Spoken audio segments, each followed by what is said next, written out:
When we're sewing our coasters, we want to put a line of top stitching around.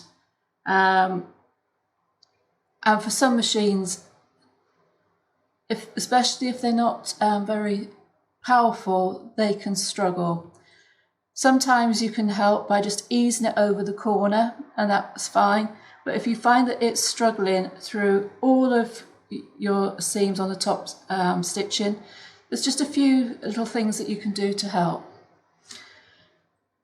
One of the things that you can do is, instead of having your wadding go all to the edges, you can cut your wadding just inside the seam allowance. But then if you're going to do that, what I would suggest is that you then add a line of quilting on to keep that in place.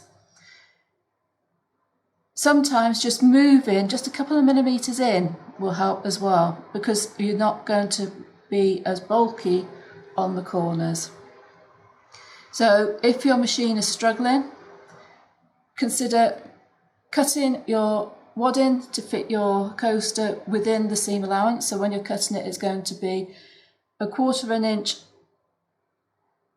so it'll be 1/2 inch on each direction smaller than your outer fabric.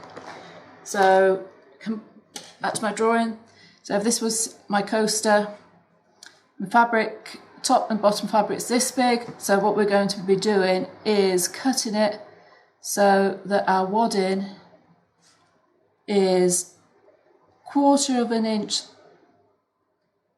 smaller all the way around.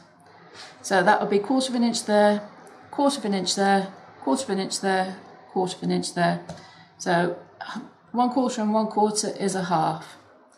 So this is 4 inches, so that's 4 inches square. So my wadding there would be 3.5 inches square, and it would then fit in within that seam allowance. But like I said, you may want to do some extra quilting on there just to hold it all in place so that when you come to wash it, it will stay flat.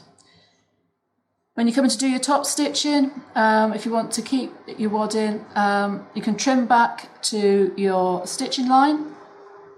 And when you're doing your top stitching, instead of staying so close to the inside, just bring it in just slightly, and that might help.